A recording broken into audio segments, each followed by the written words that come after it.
How to not die when bench pressing. Hello and welcome back to Healthy Drops. Before we start, I would like you to hit that red subscribe button so that you never miss out on any of our videos.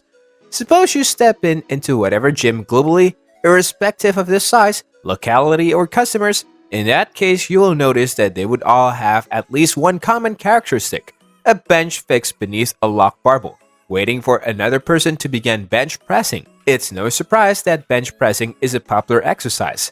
Then, when you have perfected the fundamental movement sequence, you'll notice a rapid increase in muscle and growth in three primary muscular groups: the front shoulder, chest, and triceps. And in this video, we will talk about how to bench press properly so as not to die while doing it. Let's begin. The bench press is a classic workout for improving upper body strength as well as constructing a strong chest. However, it is a well-known workout for injuring the shoulder as well as going to the extent of killing people. These are the points that one should keep in mind before doing bench pressing. Always take a thumbs around grip on the barbell. Many guys prefer to use a thumbless hold around all over the barbell when benching. It is indeed far comfier on the wrist, but one should note that the thumbless grasp is indeed known as the suicide grip for a reason. So one needs to understand that there's really no thumb to keep the barbell from dropping from the hands and then falling into the face and perhaps even the chest whenever it slides in your palms. So this is precisely why it is advised that when bench pressing, one should always keep their thumbs gripped to the barbell at all times.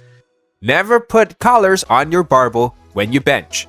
When undertaking exercises, collars keeps the pressure plates from slipping off the barbell. When you are doing so, they protect you as well as the people surrounding you safely. Nobody desires to be in the vicinity of a lifter who seems to have 45 pounds plates fall from the barbell sleeve right amid the shoulder press and maybe squat. Collars also make the lifts extra efficient by keeping the plates from slipping about. Matters become more difficult when the weight's equilibrium moves to the extremities of the bar, making it unstable. So unless you're bench pressing, constantly wear collars on the barbell. Why? Because it enables you to tilt the body towards the side and thereby enable the weights to drop down the ends in case you are unable to take the bar off the chest. By doing this, one can safely conclude that a disaster has been averted. Always use safety pins or arms.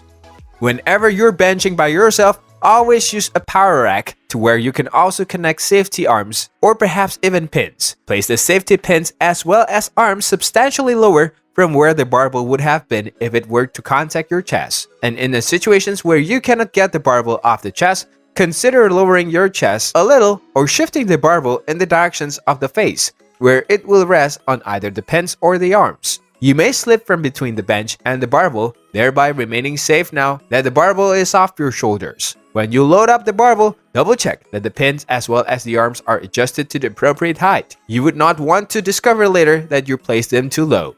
Smith machine should never be used for bench press.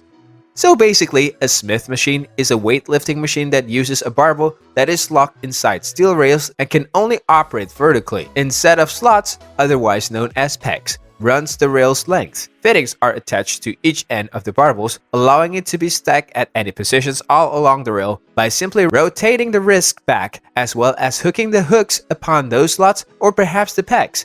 If the barbell becomes strapped on either the chest or the neck, simply flick your wrist backward to put it into one of the places on the Smith machine. However, this gear may not be as harmless as it seems, and it can offer a lifter a wrong impression. For example, the bar that is placed on a Smith machine could get stuck between the slots, making it impossible to rack it properly.